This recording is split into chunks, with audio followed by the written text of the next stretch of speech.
I'm gonna do a double single. Can I get the animal style, please? Thank you. In-N-Out really is part of California's culture. You think of great weather, you think of beaches, you think of In-N-Out. In 1948, 2 burger joints opened in Southern California, just a 45-minute drive from each other. One would grow into a $25 billion a year empire with over 40,000 locations worldwide. The other now brings in an estimated $2 billion a year in net sales, with just over 400 locations in the US. While smaller, In-N-Out has amassed a cult following like no other American fast food brand. McDonald's at one point, they just sort of determined that we're no longer a restaurant, we're a real estate company. In-N-Out said, no, we're gonna stay who we are, stay in our lane. Even 75 years later, you could still wait in a long line at In-N-Out Burger to order from a menu that has barely changed since its founding. It's always just the affordability and consistency and quality. That's like the trifecta. I could taste an In-N-Out burger and identify it in my sleep. In-N-Out has always kind of been able to keep that it factor of like, there's people at this In-N-Out, I want to go there too. It's like a FOMO thing. Consumers look at them as the real deal, is really authentic. Today, In-N-Out still controls every aspect of production, has refused calls to go public, franchise, or even expand too far east. Yet, it remains one of the top burger chains in the US. They are the gold standard of a great cult brand in the best of ways. So how did this family-owned, tightly controlled business grow into the cultural phenomenon it is today?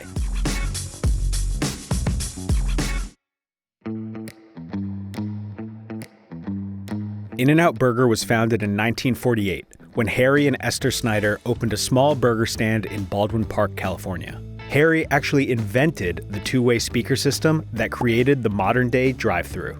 Today, it's run by the Snyders' only grandchild, Lindsay Snyder. When she took over the business in 2017 at the age of 35, she became one of the youngest billionaires in the world. The company has stayed close to its roots, with about 70% of its locations clustered in California. It's estimated that In-N-Out is the 9th largest burger chain in the US by total sales, at around $2 billion a year. They only have around 400 locations, and every other player on the list has about 1,000 or more. We have them having the highest per store sales among any other player in the burger segment. So it's pretty outstanding what they're able to do with such a small footprint of locations. This may be due in part to people being more likely to go to In-N-Out as a group versus by themselves. At a place like Carl's Jr., 50%, maybe more of those occasions, they're solo occasions. That's one diner. If you look at In-N-Out, it's only about 30 to 35% that are solo occasions. So it kind of goes back to that fundamental aspect of what makes a meal memorable. And oftentimes it's the people you're with. If you're born in California, you're raised on In-N-Out. I'm gonna do a double single. Can I get the animal style, please? Grilled and raw onions. I'll add chilies as well. A fry and a drink, please. It's not like just going to go get a McChicken or McDouble or going to get KFC. Boom. The price point is the same, but the quality and the experience is just more elevated. Sai, who worked at In-N-Out in college, is such a big fan of the restaurant that he and his friends were able to secure a spot as the first customers at one of the chain's new locations in 2024. We're excited to have you over here in National City 2, our second location. First meal officially.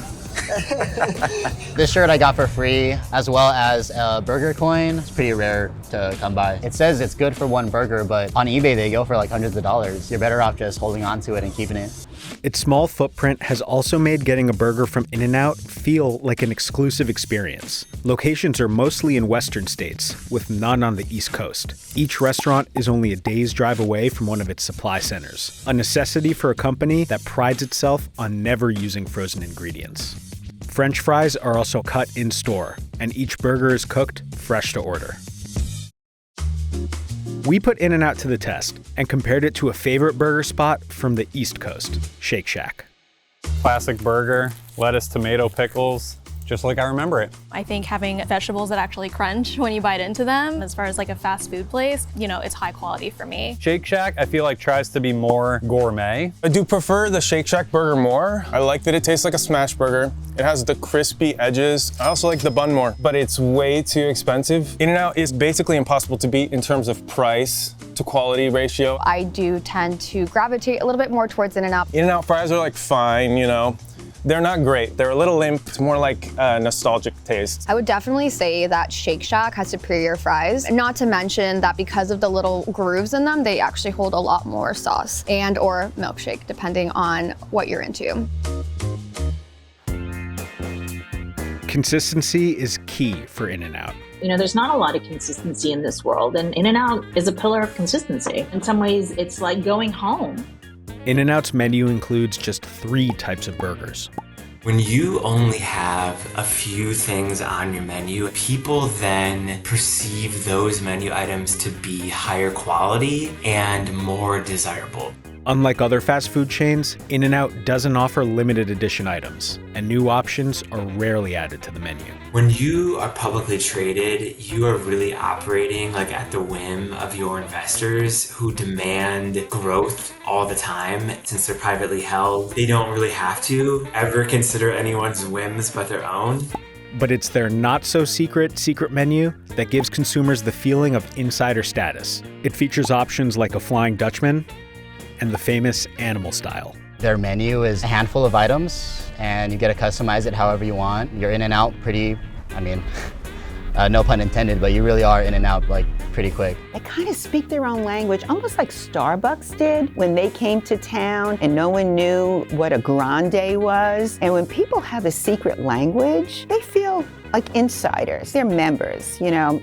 If it's a rainy day and you bring in a child that's 12 and under, they get a free hot chocolate. This is something they don't promote. It's not something that's a limited time offer. Now, who doesn't love that? You can't imagine a McDonald's doing that or a Burger King doing that. Burger prices at In-N-Out have increased by about 25% since 2020. But prices still remain low thanks to its small menu, total control of its distribution network, and not having to negotiate prices with franchisees.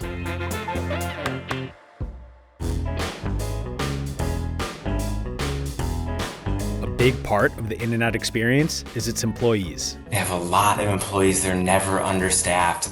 So you can go to an In-N-Out and you always know that you're going to get a friendly experience. You're going to be helped right away. The starting wage for employees is above minimum wage, and managers can make well into the 6 figures. And happy employees are noticed by customers. In fact, In-N-Out employees consistently rank President Lindsay Snyder favorably on Glassdoor, where she currently has a 93% approval rating. They have very little turnover. Turnover costs restaurants a lot of money, but they pay so well and they have such a path for advancement that people want to work for them.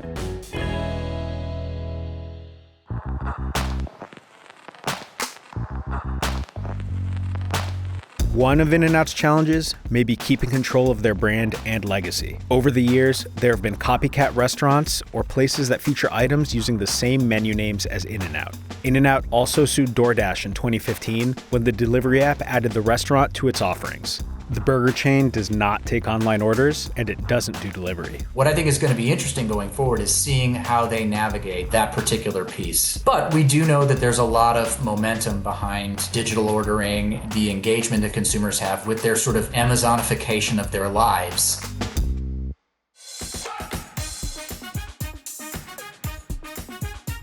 In-N-Out is currently planning its expansion into Tennessee, the farthest east the company has ventured. Nashville area locations are slated to open as soon as 2026.